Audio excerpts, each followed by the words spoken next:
Dans cette vidéo, nous allons aborder deux notions, la notion de paragraphe avec les marques de paragraphe et les retours à la ligne. Et nous allons aussi parler de l'alignement des paragraphes avec des fonctions que vous devez très probablement connaître, comme aligner à gauche, aligner à droite, centrer et justifier. Même si c'est des notions qui vous semblent assez faciles et que vous pensez maîtriser, je vous encourage quand même à regarder cette vidéo jusqu'au bout, qui peut malgré tout vous apprendre quelques petites astuces.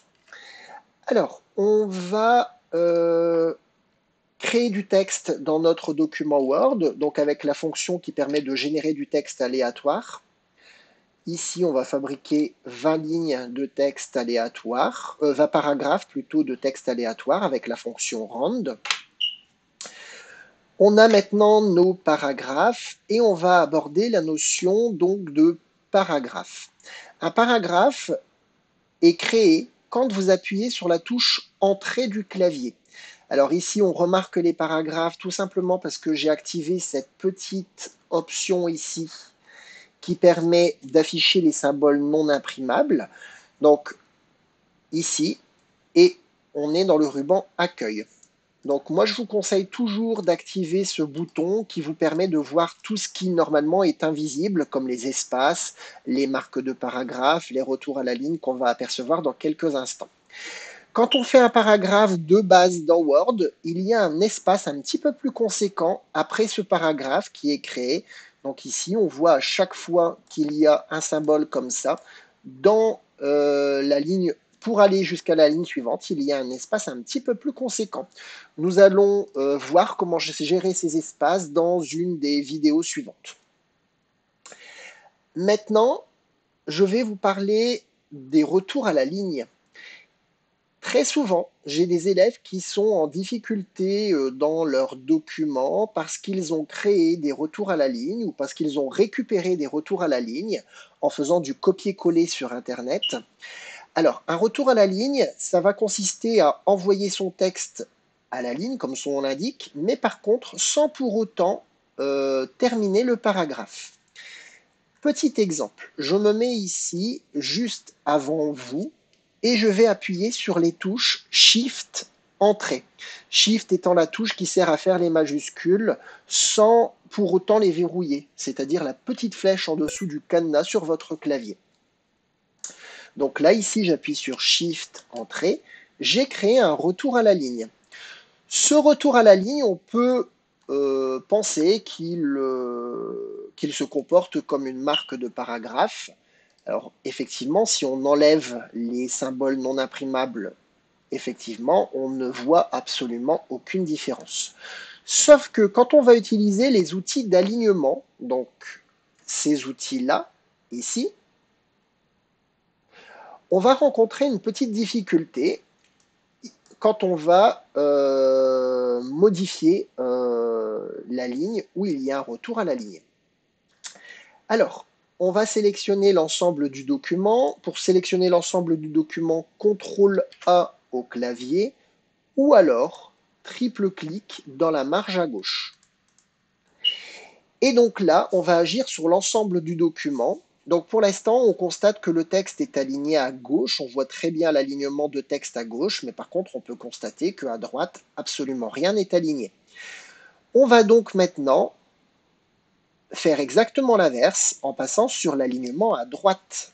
Donc ici, l'alignement à droite, là où ma souris se trouve. Et ce coup-ci, donc on se retrouve avec un alignement du texte à droite, mais plus à gauche. Si on veut combiner ces deux aspects-là, à la fois l'alignement à gauche et l'alignement à droite, la fonction s'appelle justifier. C'est le quatrième bouton. Donc là, si j'appuie sur le bouton justifier, on se retrouve avec un texte aligné et à gauche et à droite.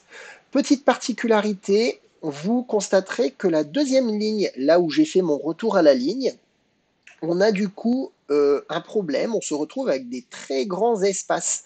Et c'est là-dessus que je voulais vraiment attirer votre attention. En fait, quand on fait des retours à la ligne, le retour à la ligne a pour objectif, donc simplement de retourner à la ligne, mais pas de terminer le paragraphe. Et du coup, quand on justifie le paragraphe, cette ligne est obligée de commencer à gauche et de finir à droite. C'est pour ça qu'on se retrouve avec des grands espaces. Sinon, la dernière ligne du paragraphe, donc on peut très bien le voir dans les paragraphes du dessous, par exemple là où je suis en train de passer ma souris, refléter le nouveau thème, on voit très bien que la dernière ligne de chaque paragraphe n'est pas justifiée. Donc, si jamais vous voulez effacer un retour à la ligne fait par mégarde, vous appuyez tout simplement, vous vous placez avant, vous appuyez tout simplement sur la touche supprime du clavier et vous avez supprimé votre retour à la ligne. Et si c'était plutôt une marque, si c'était plutôt un paragraphe que vous souhaitiez faire, à la place, vous appuyez sur la touche entrée. Et donc, je resélectionne mon texte. Et pour finir, on va maintenant centrer le texte. Donc, c'était la dernière fonction que je voulais vous faire découvrir dans cette vidéo. Donc ici, le bouton centré va mettre bien entendu le texte au milieu. Alors en général, on va plutôt centrer un titre. Donc là, c'est ce que je vais faire. Je tape un titre pour mon document et je vais appuyer sur le bouton centré. Juste une remarque, quand on agit sur un paragraphe, on n'est même pas obligé de sélectionner. Il suffit juste de cliquer dedans et d'appuyer sur le bouton centré. Le gros avantage de centrer par rapport à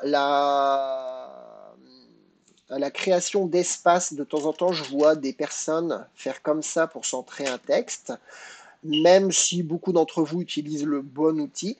Bien entendu, cette fonction-là, enfin cette méthode-là est bien entendu à proscrire, parce que là, si jamais vous continuez à taper votre titre, donc mon titre de document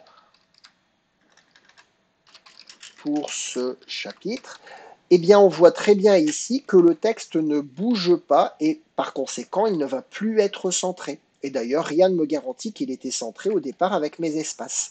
Donc, bien entendu, ça c'est une méthode à proscrire, même si beaucoup d'entre vous l'utilisent correctement, je voulais quand même attirer votre attention là-dessus. Et là, ici, si jamais on vient compléter le texte, on voit que le texte reste en permanence correctement centré. Donc, c'est la bonne méthode pour centrer un texte. On a terminé pour cette vidéo et on se retrouve dans une prochaine vidéo.